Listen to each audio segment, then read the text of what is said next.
Nobody gets you ready for Utah football more than the KSL Sports Zone. Ready? Kyle Whittingham and the Utes hit the road to Waco for a showdown against Baylor. Your home for the best coverage of Utah football is right here on 97.5, the KSL Sports Zone. This is Hans Olsen and Scotty G, presented by Mountain Land Supply on 97.5, the KSL Sports Zone. Final 30 seconds of the quarter. Second down throw to the end zone. Douglas. Touchdown, Texas Tech. What a drive. Wharton, quick drop, scanning, pressured again, dropped again. BYU's pass rush gets home. That is your guy, Jack Kelly. Refs deliver a knockout from the pocket. Incomplete. It was broken up. Terrence Carter was the intended receiver. Look how fired up Satake is.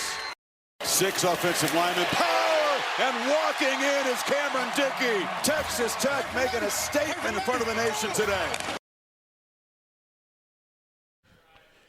It is the Cougar Preview Show. We do it every Wednesday at 1 o'clock. Tomorrow will be your Ute Preview Show. Then Friday, a little Football Friday with Alema Harrington and Ron McBride. But we talk BYU football for the next 2 hours, coming off BYU's loss to Texas Tech. First loss of the season. And now the question is, how does BYU respond as they welcome in TCU into the friendly confines of LaVell Edwards Stadium? Well, just looking back really quick at the Texas Tech game, I've had a lot of people ask me if they rematch, can BYU get a win? Yeah, they can. What's the likelihood? Well, it's not going to be high. I think all the lines are going to show Texas Tech is probably a 15-point favorite. Yeah. 10, 15-point favorite. That's about right. But, yeah, you can beat Texas Tech, and where it starts is not giving them 3 extra possessions. First and foremost, can't even give them 1. In fact, you probably got to come out of that game with a +1. Your defense is going to have to play lights out. You can't drop 2 interceptions. You can't drop a punt. You can't throw an interception. You can't fire back a lateral that gets scooped up by Texas Tech. Even a bad catch starting at the 5-yard line. You know, like stuff like that. Exactly. You can't have a pre-snap penalty. You can't extend it to 1st and 15 or going from 2nd and 5 now to 2nd and 10. You can't have any of those. Your pre-snap lineups, all those things have to be ready. And then defensively, I actually was watching a part of the game two evenings ago, not last night, but 2 evenings ago. And one thing that Texas Tech did that caught BYU off guard a little bit was their high-pace offense. And there was a 3rd and 1 where Texas Tech was on the line and snapping the ball before BYU's defensive front was in their gap and in their position. It was an easy first down. So BYU just needs to get ready for the high pace and make sure that they're lined up and in the personnel groups that they need to be in. How concerned are you about special teams? I'm just not. Was it just a bad day at the office? It was a bad day at the office. Okay. I'm not. Because it was an outlier performance. I think BYU special teams coming into that game, maybe with the exception of 1 or 2 points, I think that they've been really good. Mm-hmm. That's what I thought, too. They've been a big part of the 8-game win streak that they were on. So I think it's just a bump in the road. I think it's a hiccup. And I think special teams will get back and going. But I also feel like the moment really caught BYU off. I think it was a big moment. And I think you get a bunch of high-paid defensive front guys and a bunch of high-paid defensive players that are at home in front of their crowd in that moment. I think they were comfortable. Yeah. And why are they high-paid? Because they've been around the game a while. They got a ton of experience. A lot of experience. So if they go back to Arlington, you put them on a neutral field, BYU fans are going to travel well. Yeah. Texas Tech fans will too. Oh, yeah. I think it'll be a 50-50 stadium. But I'd like to see BYU have an opportunity again at this Texas Tech team because I do think they can beat them. Now, people want to know the percentages. Well, I think that they would play their game. I think if you played this game 10 times, I think BYU could sneak out 2 wins, maybe 3. I would say 3. Yeah, their personnel is better. Their personnel is better. They're higher paid. They're more veteran. They're a little more deep. They're more solid. But you asked in the Sunday morning podcast, did they get pushed around? No, BYU didn't get pushed around. I don't think they got pushed around. Because Utah got bullied in that game. Utah got bullied. BYU, I don't feel like the word bullied is there. Now, they did some things to make sure that their offensive line didn't get bullied. They chipped and doubled pretty much every play, every passing down. They did some things to try to beef up and make sure. You're going to have to go some one-on-ones. You're going to have to run some one-on-ones and put your tackles man on with those DNs. If you want to beat them in that championship game, you're going to have to do some of those things. So I don't think that they win 10 out of 10. I don't think BYU doesn't have a chance. I would like to see the coaches have another crack at it because I think Roderick would probably be more aggressive and roll the dice a little bit more. And I think Jay Hill had a pretty darn good defensive game plan. I think if things work the way this defense was supposed to work, I think you keep the offense keeps an extra drive, an extra position, burns some clock. You're probably keeping them around 24 points instead of giving up 29. Yeah. And, this goes why Kyle Whittingham's always had really good defenses at Utah. This is why Kyle Whittingham emphasizes run the ball, don't turn it over, play good special teams. Because the one thing that will damage a really good defense is a short field or an extra possession. And that's exactly what happened. Utah, I thought BYU, going back and watching the game again, actually watching it for the first time, I thought BYU defensively was stout for the most part. Now, there were some hiccups for sure, but I went in thinking their defense was going to be worse than what it was. No, their defense was good, man. I thought the defense played well. And if you don't, as you mentioned, don't give short fields, don't give extra possessions, I think you're right. I think Texas Tech is that 21 to 24 range. What worries me, if Texas Tech figures out how to score touchdowns in the red zone, that's what worries me. Going into that game, Texas Tech's red zone offense had scored 27 touchdowns on 47 attempts.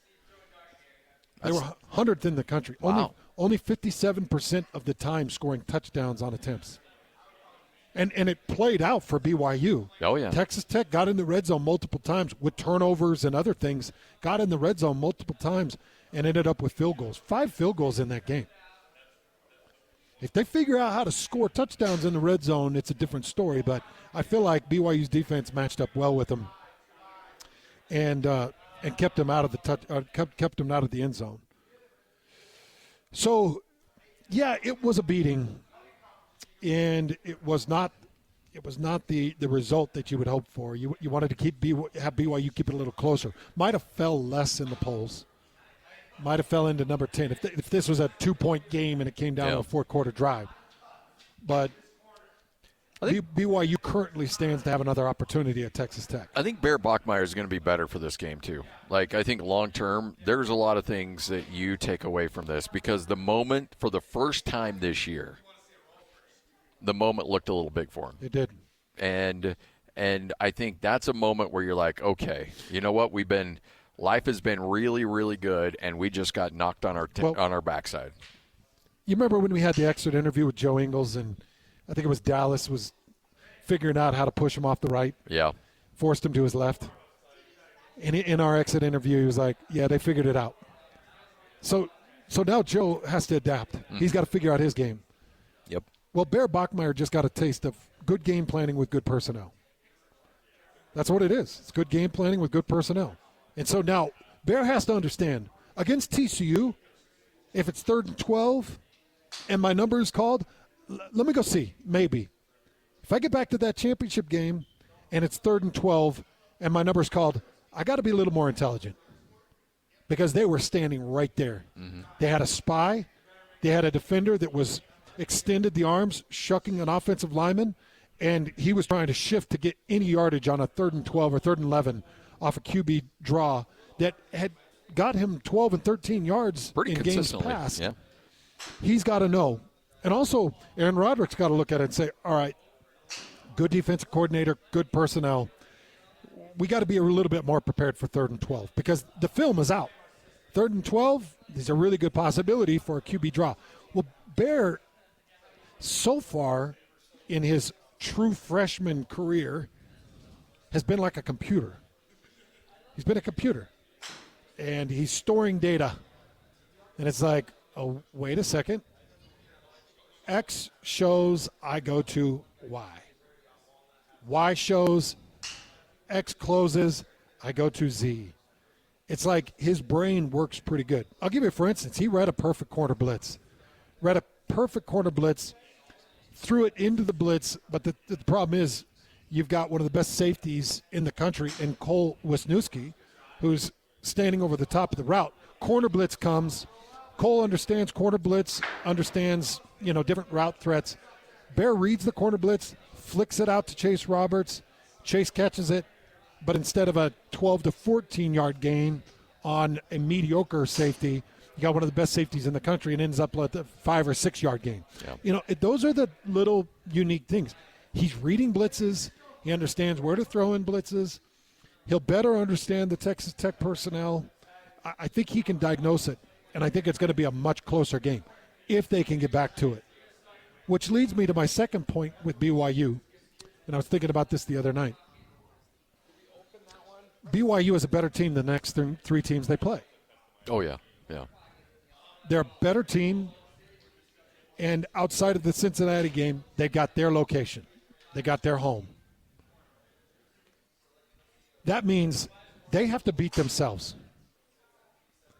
If you watch Utah dismantle Cincinnati, and you can't go out and put together a game plan and beat Cincinnati, you don't deserve to be back against Texas Tech. Nope. Because Utah just embarrassed Cincinnati. So if you can't somewhat replicate it, keep a check on Sorsby, which you can, because Jack Kelly looked really good, and Jack's looking healthy, and Glasker's looking healthier. He looked really good in that game against Texas Tech. So your dogs are, and Ciale Serra looked good. Mm-hmm. Your dogs are getting healthy. Now they get another week. They got out of that Texas Tech game healthy. So they're coming along. I think you can put together the defensive game plan to keep Cincinnati in check. I want to, since we're talking about guys that were beat up a little bit going into that game last week, when you watched LJ, and I want to get your opinion of watching him live, because you can see the body language before and after a play. You can see if he's wincing or not, or what he looks like walking into a huddle that we don't see on TV. I asked you this in the Sunday morning podcast, and I want to see if you're still in the same range. Where did you feel like he was at just with your eyes watching him in terms of percentage, and are you concerned about him and the long-term health down the line? 75% from my perspective. 16 total touches, 10 carries, 6 catches. I need him at 30 touches. Yeah. Oh, yeah. 25 to 30 catches, or touches. That's where LJ Martin needs to be. So his usage in that game, because in the first quarter, it was bang, bang, bang. That dude was getting first downs. That dude was getting yardage, and it was really nice usage. Well, all of a sudden you rotate in Preston Rex, you rotate in Enoch Nawahine. When you're rotating those guys in against the level of Texas Tech, that tells me he's below 80%. I mean, that's my perspective. I would agree with that. So I'm giving him 75%. Now, what I'm hoping, and I was listening to Aaron Roderick at practice yesterday, and somebody asked LJ, how did LJ get out of the game? And Roderick said he got out of it well. So if he gets out of that well, doesn't re-aggravate, goes back into treatment, gets another 6 days of, bracing it up, shooting it up, zapping up, all those different things, maybe I can get him back in 80, 85%, and maybe I can get him 20 to 25 touches against TCU at home. Mm-hmm.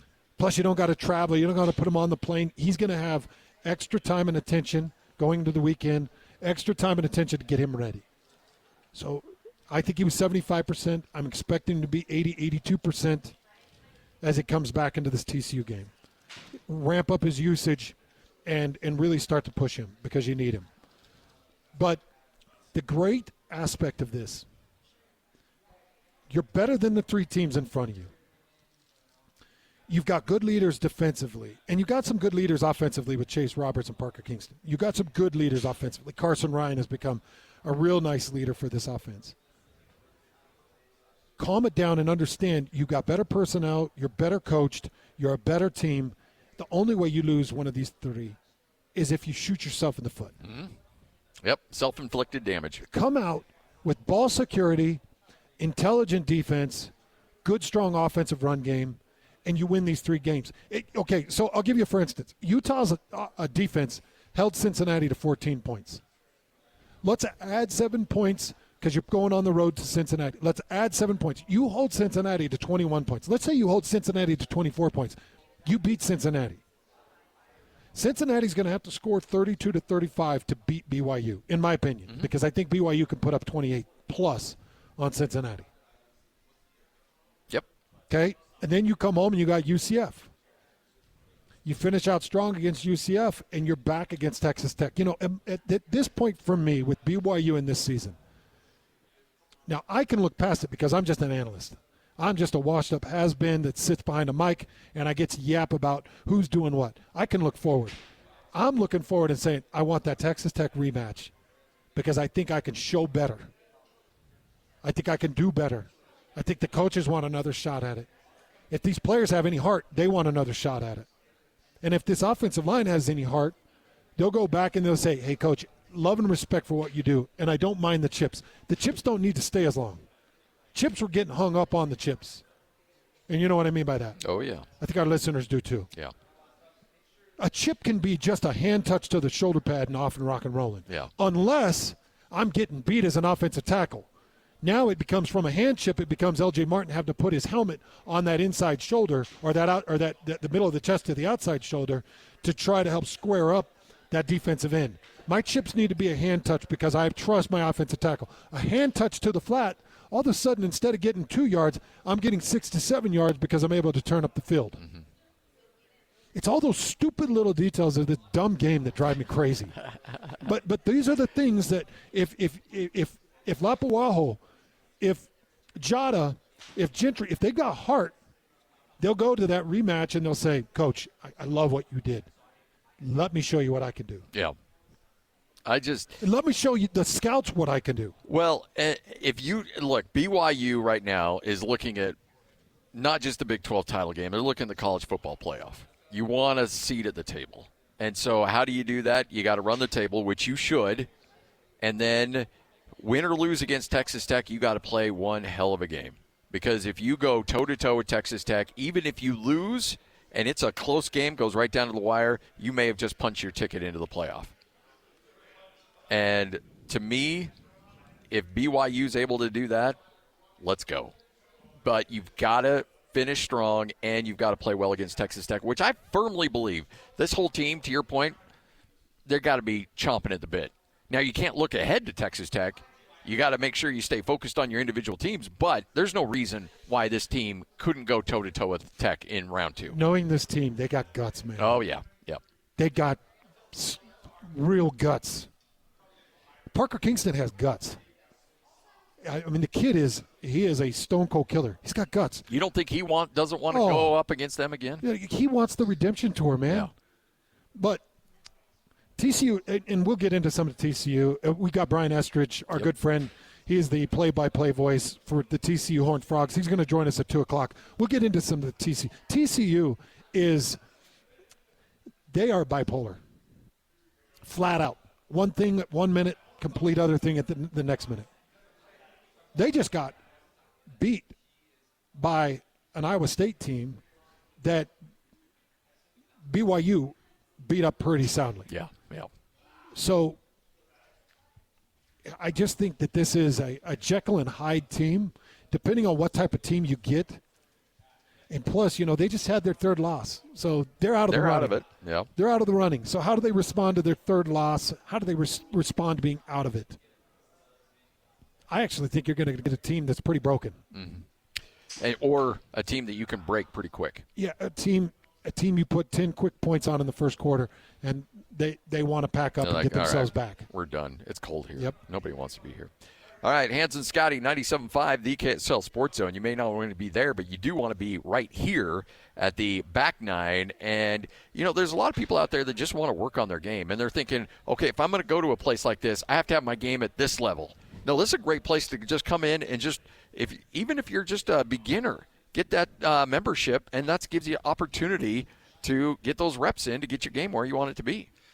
You guys must have had the scouting report on me. So I'm Sam Lentz. I'm one of the partners here, and by far I am the worst golfer out of any of the three that's of not us. true. I'm not buying that. Is that true, Jeremy? It's true. Okay, yeah, okay. They're all Jeremy's nodding agreeing. their head. It's Everybody's true. agreeing.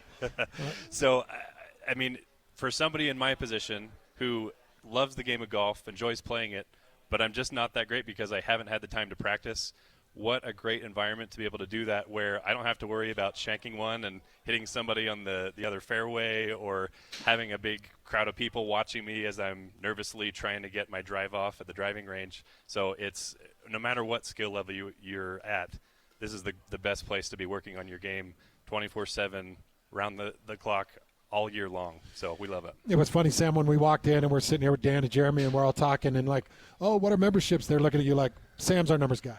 So you're obviously maybe not the best golfer, but you're a numbers guy. Well, the fun thing about doing a business like this with your best friends is you complement each other, and things that I'm good at, they need help with, and vice versa. So it's been a great team, and when things get heated, when you're arguing about, hey, this fridge doesn't fit, how do we resolve this? Like, you got your buddies back, and you're all trying to work towards solving those things. These are the little things. Yeah. Because you're the numbers guy, tell me why a membership makes sense for anybody in this Orem area or anybody in the surrounding area to come out to the back nine. Why does a membership make sense right now? Yep. For one thing, you can bring your whole crew with you. So you can bring your friends, your coworkers, your family. Kids can be playing on the Xbox while you guys are getting your swings in. Thinking about, you're working on a business deal, or maybe you're in real estate and you're talking with your clients. What a great environment to be able to talk with those people in a semi-private setting, to be able to do something fun, to relax, comfortable seating, and what's better than closing a deal in the massage chair, right? So yeah. You got some early bird pricing, too, that people can take advantage of. Yes, exactly. So right now, if you sign up, not only do you get the best discount that we offer, even our friends and family don't get a better discount than this, but also that $25 deposit goes to your first month, and then we're going to triple it by giving $50 to one of the local high school golf teams of your choice. So we're really excited to build partnerships with these, even the high school teams. We've got programs where they can sign up and train year-round as a team here. So really excited about those partnerships. I want to talk about, the programs that you got on the big screens, and these are awesome big screens that you hit the balls into, these simulators.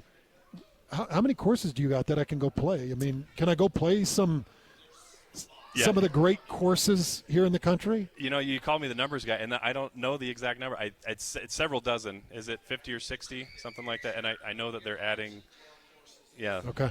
The TGL courses that you see Tiger Woods and some of those big names playing on, they're going to be bringing those right here so that you can play those in our facility here on the Full Swing simulators. It's really incredible, too. And by the way, if you're a coach in the local area, too, you can team up and do fundraising opportunities here. Yep.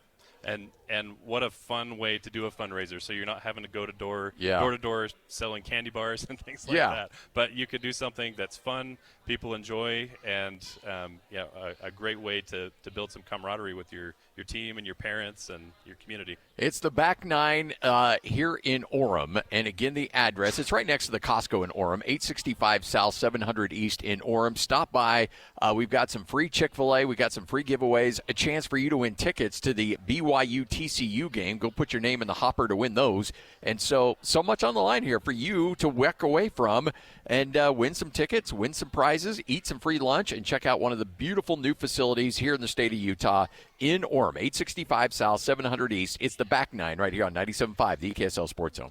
Nobody gets you ready for Utah football more than the KSL Sports Zone. Ready? Kyle Whittingham and the Utes hit the road to Waco for a showdown against Baylor. Your home for the best coverage of Utah football is right here on 97.5, the KSL Sports Zone.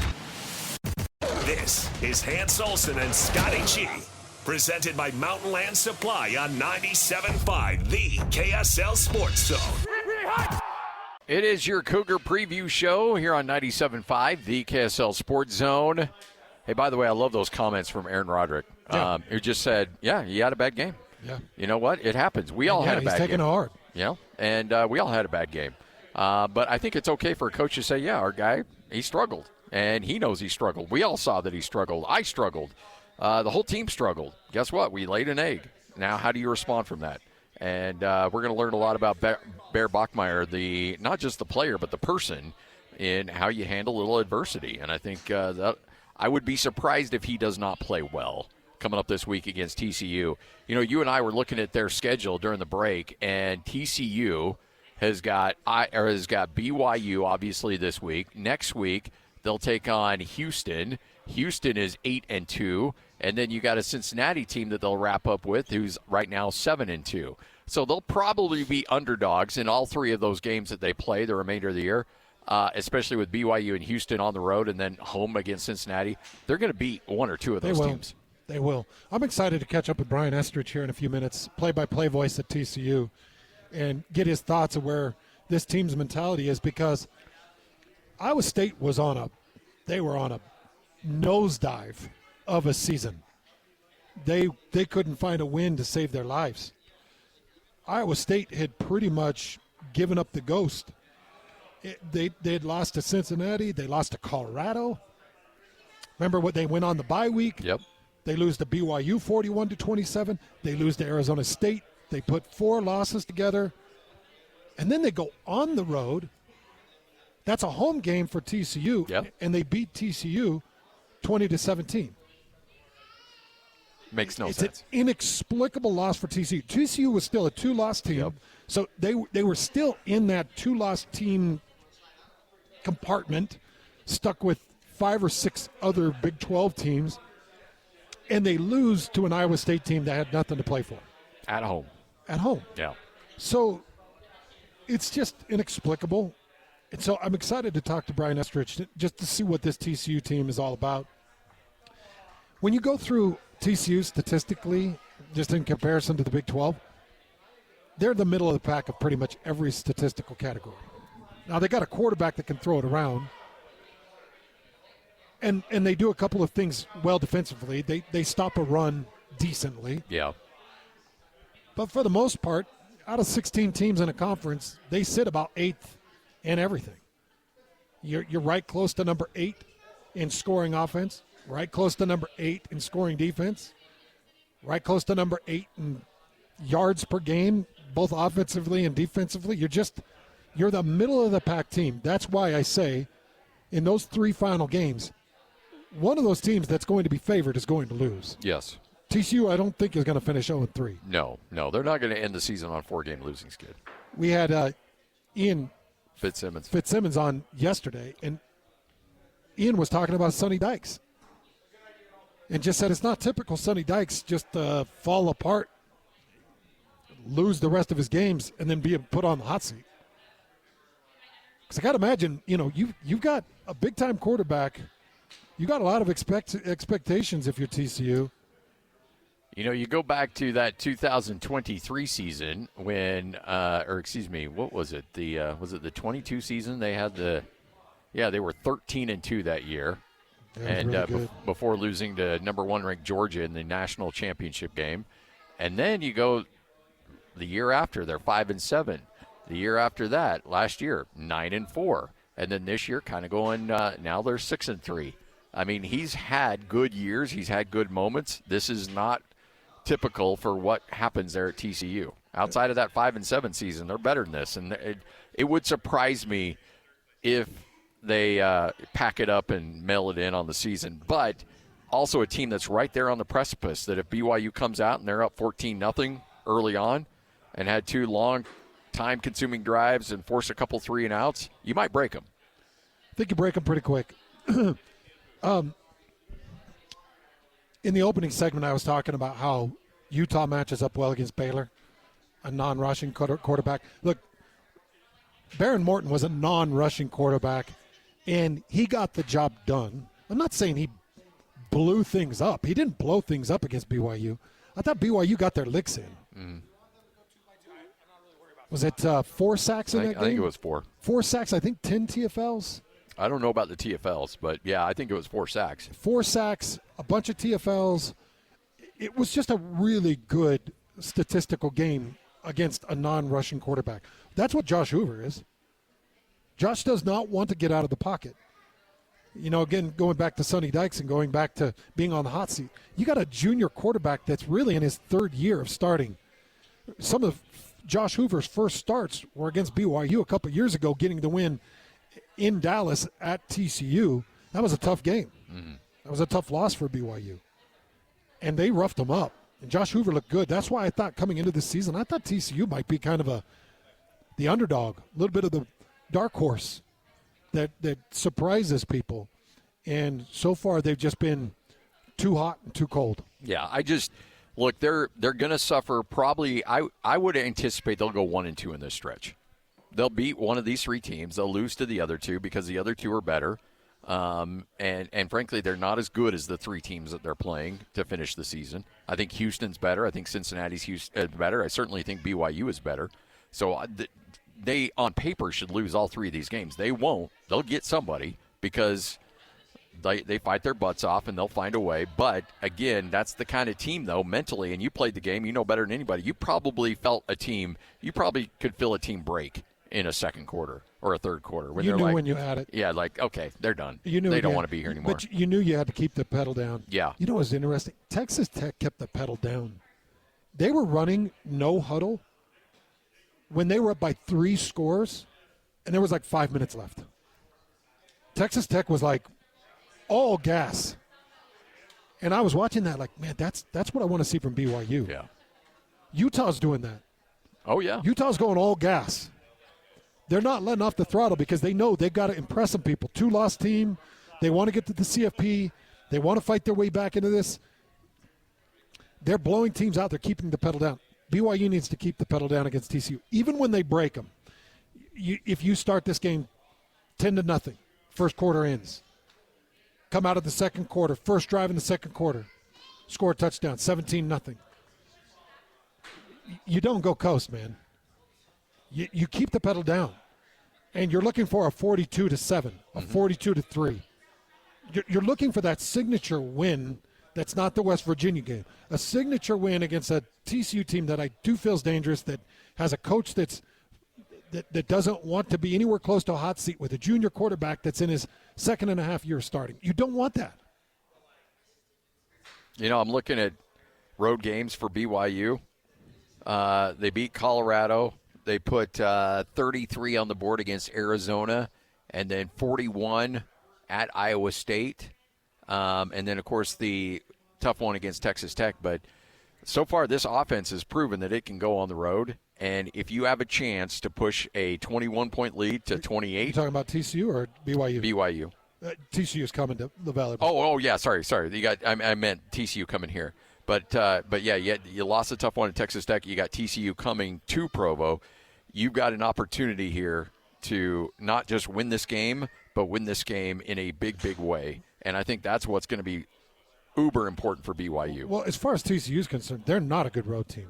No, not at all. No, they lost to Arizona State on the road. They lost to Kansas State on the road, and Kansas State is not. Yeah, much as it bums me out to say that. It is not particularly a good team.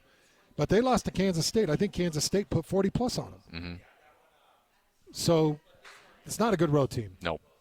Hans and Scotty, 97.5, the KSL Sports Zone. Coming up next, we continue to get you ready for BYU and a big one against TCU this weekend. Hey, if you want tickets, we're giving away tickets right here at the Back Nine. All you have to do is come on by, grab put your name in the hopper here at the Back Nine for your chance to win tickets. We got free Chick-fil-A as well. We'll talk more about what they can offer you here at the Back Nine, getting your game in order. 865 South, 700 East, right here on 97.5, the KSL Sports Zone.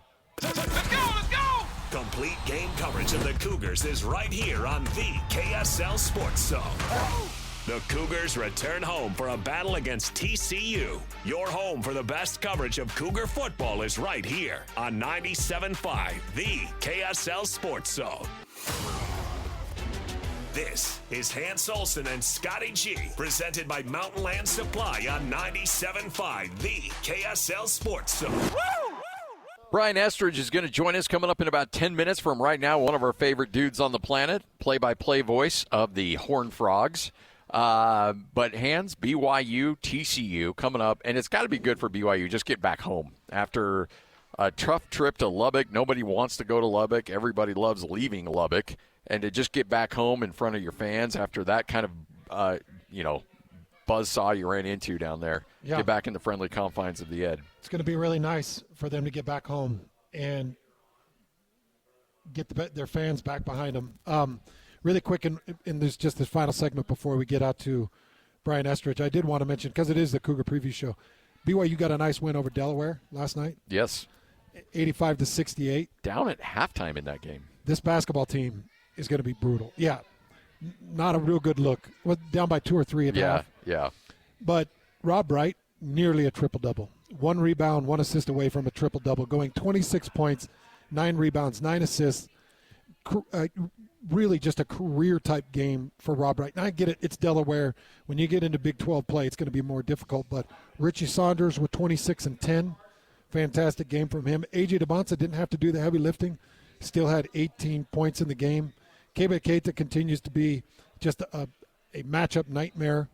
And this is just going to be a fun team to watch. See how this game plays out. Limited minutes across the bench. As you mentioned, first half didn't go the way they wanted it. But the result and outcome is what you wanted. I don't know how much you go into a game like that and you're like, because it's just not a good team. No. They were 0-2 coming into that game. BYU came in as 34-point favorites in that game. Yeah, and didn't even come close to covering. Yeah. But still got a lot out of that game. Who finishes higher, BYU basketball in the Big 12 or BYU football in the Big 12? I think BYU football finishes second. Because I think that they're going to finish second. I don't think BYU basketball will win the regular season conference, but I do think that they are poised for, Elite Eight, Final Four run. Only because it's just it's just a dog season. Blue blood. Yeah. And everybody's put money in. Yeah. Well, I'm just hoping A.J. DeBonsa's learning curve is sharp. I'm going to say, I don't know. This sounds like a really fence-sitting way to say. I think both finished second, honestly. I think BYU football finishes second. I think BYU basketball finished second regular season in the Big 12. Well, if they finish second in the Big 12, that probably puts them as a 2-3 seed? Easy. Yeah. I think 2 seed or bust right now for BYU. If you can get yourself into a 2-3 seed, you're sitting. Oh, yeah, you're sitting pretty. Just right where you need to be. 97.5, the KSL Sports Zone.